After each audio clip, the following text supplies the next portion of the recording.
Alors, le résultat d'apprentissage d'aujourd'hui était d'apprendre comment déterminer les angles coterminaux et les angles associés. Donc, dans les rapports trigonométriques, on n'a pas juste un endroit auquel on peut trouver la valeur. Donc, vous savez déjà que le sinus de 30 degrés, c'est quoi? Vous savez c'est quoi le cosinus de 30 degrés? Vous connaissez ces valeurs-là, mais sachez que les réponses que vous avez ici peuvent se répéter à plus qu'un endroit. Et la meilleure façon que je peux vous le démontrer, c'est en vous démontrant le cercle unitaire comme ceci. Donc, si jamais que je dis, OK, on va aller effectivement avec 30 degrés. OK? Donc ici, on sait qu'à 30 degrés, l'adjacent va être plus grand que l'opposé. Donc ça, ici, ça va être racine de 3. Pardon. Ce qui veut dire que ça va être 1. Donc le sinus de 30, ça va être 1,5. Le cosinus de 30, ça va être racine de 3 sur 2. OK. Il y a un autre endroit auquel le sinus d'un θ, quelque sorte, va me donner un demi, puis ça, c'est quand il est positif. Parce que ça soit positif un demi. Donc, je sais que sinus, il est positif ici parce qu'il est grec, et il est positif ici. Right? Ça, c'est un plan cartésien, là, 1, moins 1, moins 1. Donc, il est positif ici aussi. Ce qui veut dire qu'ici, tu as 30 degrés. Aussi. Donc, ce qui veut dire que ceci, ce serait quand même racine de 3, ce serait quand même 1. Ce qui veut dire que le sinus de cet angle-là est aussi la même chose. Donc là, ce serait à savoir c'est quoi 180 moins 30 degrés. Donc ça serait 150 degrés. Donc le sinus de 150 degrés est effectivement également égal à 1 demi. Bon, là, regardons un petit peu plus un exemple un peu plus concret. On dit qu'on a l'angle ou le sinus de l'angle A.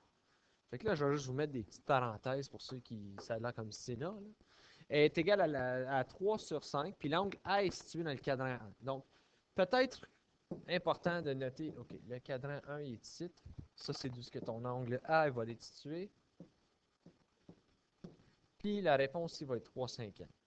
Bon, avec cette information-là, je sais aussi que sinus de θ, c'est toujours égal à opposé de l'hypoténuse. Ce qui veut dire que j'ai une hypoténuse qui est égale à 5, puis j'ai un opposé qui est égal à 3.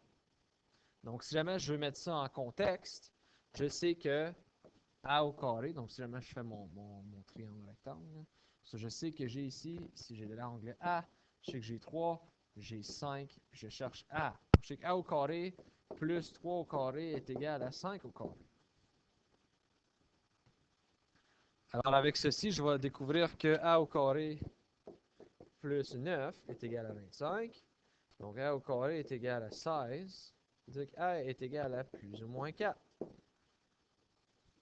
Donc là, à savoir, est-ce que c'est plus 4? Donc l'angle ici, c'est ça, c'est mon cercle.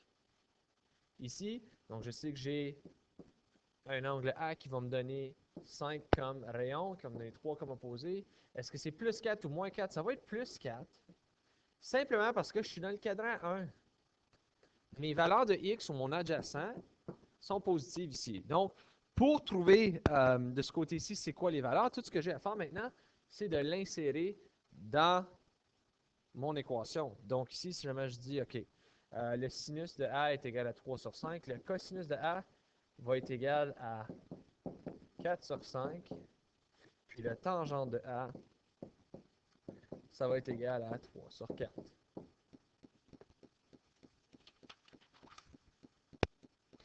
Pour la question B, on veut les rapports trigonométriques de base d'un autre angle qui donne la même chose, qui a le même sinus qu'on a en ce moment. Donc, comme j'ai mentionné tantôt, le sinus est égal à 3 cinquièmes, il est positif.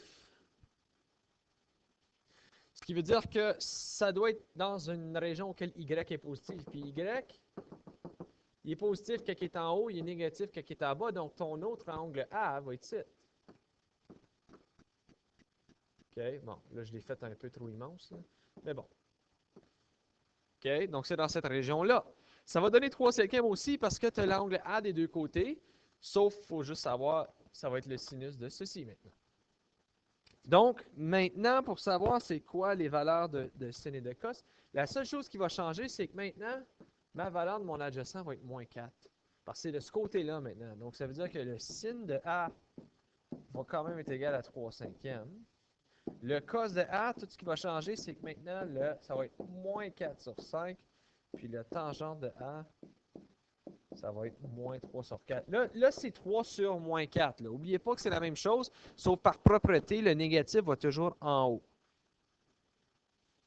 Donc là, maintenant, on veut savoir, dans la prochaine partie, un schéma qui montre la position des deux angles, puis qu'est-ce qu'ils ont en commun. Bon, ben, regardons ici. Si je sais que ça existe au point 3, 5, donc je sais que j'ai un... Je sais que le point 3, 5 existe. Donc, ce qui veut dire que mon rayon ici est à 5.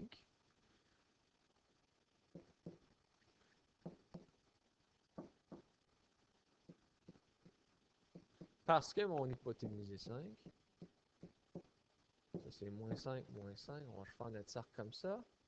OK. Je vais représenter les deux angles. Donc, on peut faire ici, si tu veux, l'angle 4, 3 et moins 4, 3. Donc, l'angle A qui est au point 1, 2, 3, 4, 1, 2, 3.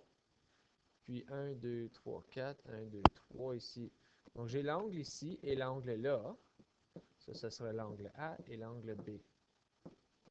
Ceci, c'est 4, 3. Celui-ci, c'est moins 4, 3. Fait que la similarité entre ces deux-là, c'est que ça ici, c'est A aussi.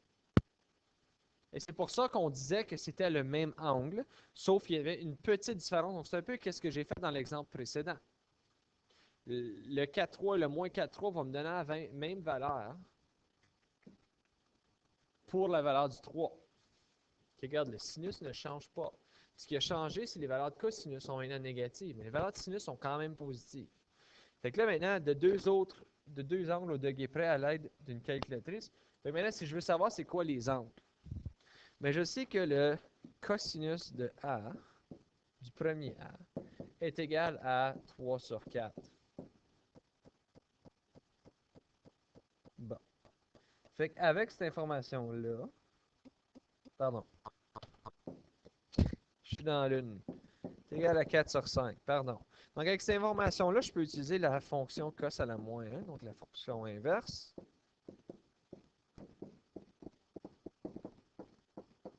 Cos à la moins 1 de 4 cinquièmes, donc ils vont s'annuler ici. Ce qui va me donner A est égal à, donc là, tu prends ta calculatrice.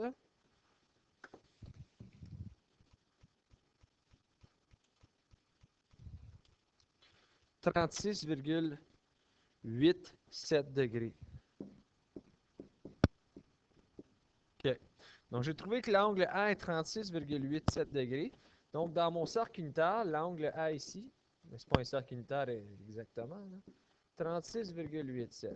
Le deuxième angle qu'on avait trouvé qui est ici a également 36,87, sauf c'est lui ici que je cherche. Okay? On part toujours de ton angle de base. Donc, on fait 180 moins 36,87. Ce qui va ensuite me donner 143,13. Donc, le sinus de 36,87 et le sinus de 143,13 vont vous donner la même réponse, peu importe où ce que vous êtes. OK. Maintenant, ce qu'on vous demande, c'est de déterminer un angle entre 0 degré et 360 degrés qui a le même cosinus que dans la question 1. Donc, si je regarde mon cosinus dans la question 1A, il y avait 4 cinquièmes. Fait que là, si je pense à cosinus, OK. Ça, c'est le cercle de tantôt. Ça, c'est à l'angle A, puis le cosinus, c'était à 4 cinquièmes. OK, bon. Cosinus de A est égal à 4 cinquièmes. Parfait. Maintenant, je veux savoir un autre endroit auquel le cosinus d'un angle B pourrait être la même chose. Donc, pour savoir ceci, il faut savoir quand est-ce que cosinus est positif. Cosinus est positif quand x est positif. X est positif de ce côté-ci, négatif de ce côté-là du plan cartésien. Donc, c'est ici. J'ai également l'angle A ici. Mais l'angle que je vais en réalité chercher, c'est l'angle pour mettre dans mon équation. Donc là, tout ce qui va changer, c'est que le cosinus de A, ici, va quand même être égal à la même chose, n'est-ce pas? Donc, au lieu d'avoir le point 4, 3 qu'il y avait ici, ça va être maintenant 4 moins 3 comme sinus. Donc, tout va être plus ou moins la même chose, sauf que ça va changer. Donc là, maintenant, tout ce qu'on a à savoir, c'est que tantôt, on savait que l'angle A était 36,87 ici. Donc, pour savoir c'est quoi l'autre, je fais 360 moins 36,87. Donc là, une fois que tu punches ça dans ta calculatrice, ça va te donner 323,13. Et voilà le degré qui va te donner la même réponse pour cosinus. On vous demande également la même chose pour tangente. Les étapes sont plus ou moins les mêmes. Bon, OK. Maintenant, on a dessiné un plan d'Angus pour que dans un plan cartésien où la distance entre les lignes du quadrillage représente 1 km. Fait que chaque ligne dans le quadrillage, c'est 1 km. L'hôtel de ville est situé à l'origine. Okay. Théo, sa maison est à moins 6 et 2,5. 1, 2, 3, 4, 5, 6. 1, 2, moins 6 et 2,5, c'est après ça. On va l'appeler T pour Théo. Bon. Là, on dit esquisse le scénario. Ben, le scénario n'est pas vraiment difficile à esquisser. Ici, on veut savoir un rayon autour de ça. Donc, ce qui veut dire que tu as plus ou moins ici, moins 6 et 2,5, tu as une ligne comme ceci qui sépare les deux. Bon, c'est pas vraiment difficile. Dans la question B, l'angle de rotation de la maison de Suzette a la même tangente que celui de la maison de Théo. Où est la maison de Suzette? OK. Fait que là, il faut le regarder plus comme un scénario auquel ça serait un plan ou un cercle unitaire. Donc, ce qu'il faut faire, c'est qu'il faut savoir, OK, je sais que c'est moins 6 et 2,5. Donc, il faut savoir c'est quoi le rayon de ce cercle-là. Alors, pour savoir ceci, c'est moins 6 au carré plus 2,5 au carré est égal à mon C au carré.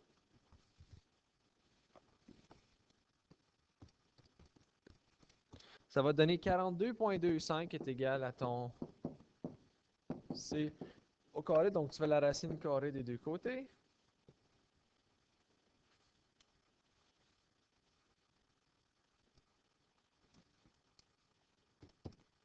Ce qui va te donner 6,5 comme valeur de C. Donc, ce qui veut dire que ton rayon ici est à 6,5. 6,5.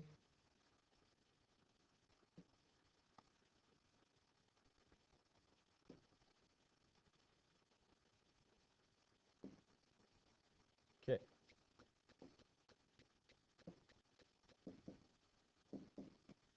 On va faire notre cercle comme ça. Juste pour vous donner une idée de ce qui se passe. Bon. Alors, Théo, il vit ici, comparativement à l'hôtel de ville. C'est pas un cercle qui est beau. Je suis en accord. Bon. Là, on dit que Suzette, elle vit à un angle de rotation qui a la même tangente que celui de la maison de Théo. Alors ici, il faut penser, OK, le tangente de l'angle de Théo,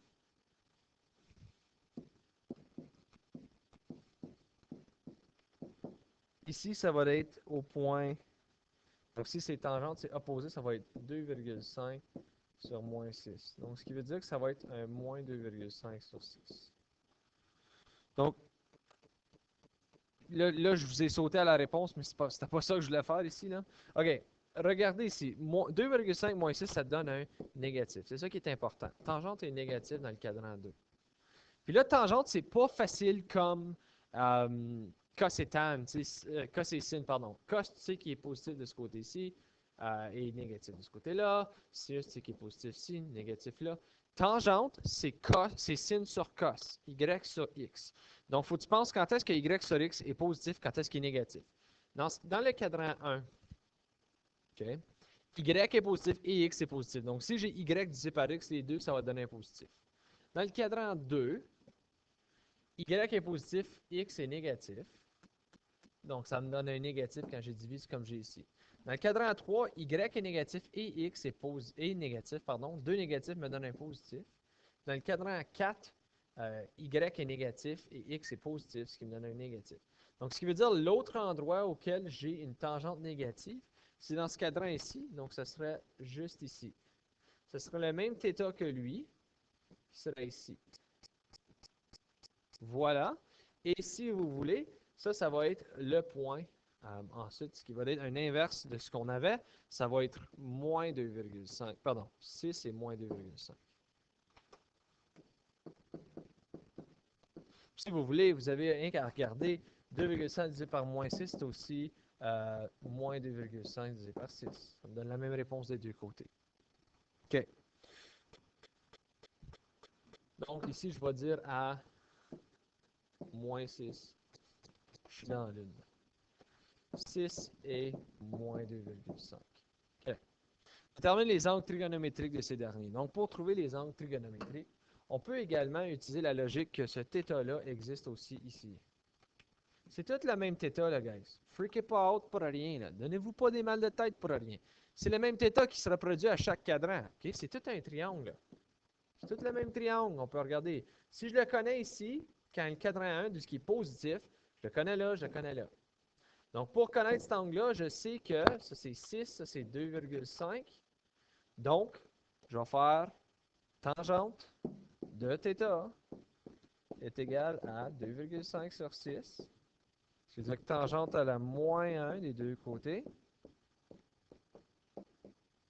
va être égale aux tangente à la moins 1 de 2,5 sur 6. Alors, tu prends ta calculatrice.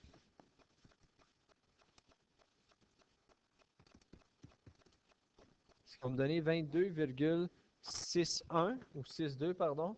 Donc, θ va être égal à 22,62 degrés. Ça, c'est ton θ. Fait que là, ça, c'est mon θ en vert là, que vous voyez là. Mais moi, ce que je cherche, c'est quoi le θ à lui? C'est quoi le θ à lui? Je veux savoir c'est quoi l'angle de rotation ou l'angle trigonométrique de TO. Fait que l'angle de TO, on a découvert ça, tu as 22,62 ici. Donc, tu as 22,62 là. Ça va être 180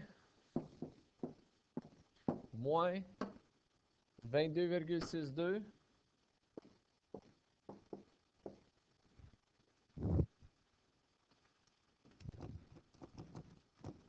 Ça va me donner 157,38. Ça, c'est l'angle trigonométrique de Théo. Et pour trouver celui de Suzette, tout ce que j'ai à faire, c'est de dire, OK, ça ici, c'est 22,62. Donc, si je veux savoir c'est quoi à partir de là, je fais 360 moins ce montant-là.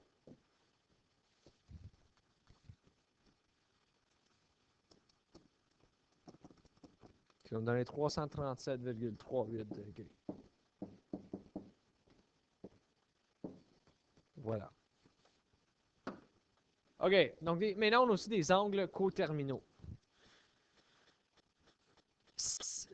Dans un cercle unitaire, dans un cercle en général, mettons que ça ici, c'est l'angle 45 degrés. Il existe aussi, après qu'il a fait une rotation de 360, une autre rotation de 360.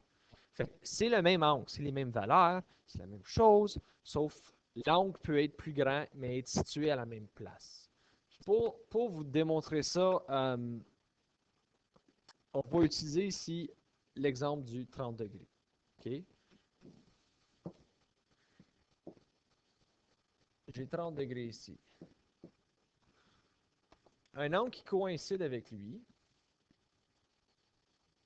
serait une rotation complète.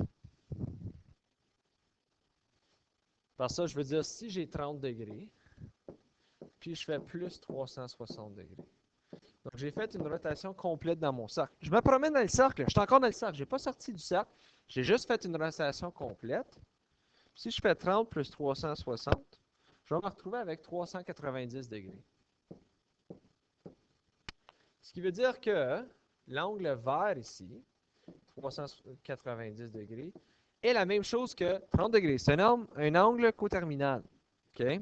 Vous avez le droit de faire ceci. C'est la même chose. Okay? Donc, soyez à l'aise avec ça.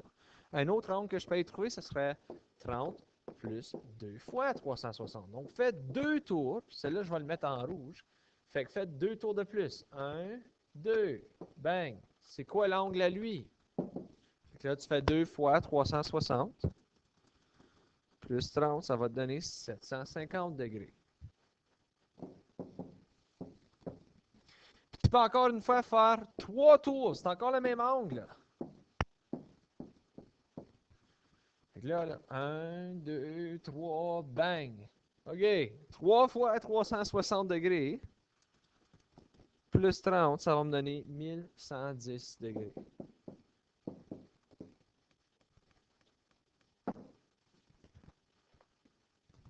Fait que là, la dernière question, ce qu'on demandait, c'est de déterminer 3 angles négatifs, dont le côté terminal.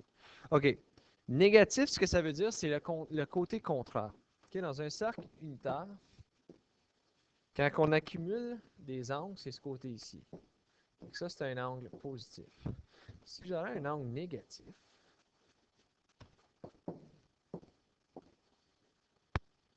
ça serait comme si j'aurais fait comme ça. Donc, c'est de ce côté-là. Donc, tout ce que tu as à faire, ça serait un angle négatif. Donc, tout ce que tu as à faire pour reproduire l'angle de 30 degrés, mais du côté négatif, ça c'est 30 degrés, ça c'est tout dans mon cercle. Je vais aller de ce côté ici maintenant, faire une notation de ce côté-là pour c'est un angle qui a un côté terminal qui coïncide, mais qui est négatif, donc ça va être 30 moins 360 degrés. Fait que là, tu es en train de faire dans le sens contraire, tu es en train de aller dans le sens des aiguilles. Donc ici, si jamais je partirais du début, l'angle à partir d'ici jusqu'à là, c'est négatif 330 degrés. OK? Là, si je vais en retrouver un deuxième, ça va être 30 degrés moins 2 fois 360 degrés. Fait que là, tu prends ta calculatrice, n'oubliez pas pas de mouse. Ça va te donner négatif 690 degrés. OK. Donc, ceci met fin à la leçon d'aujourd'hui. Si jamais vous avez des questions, n'hésitez pas à m'envoyer un message sur Edmodo.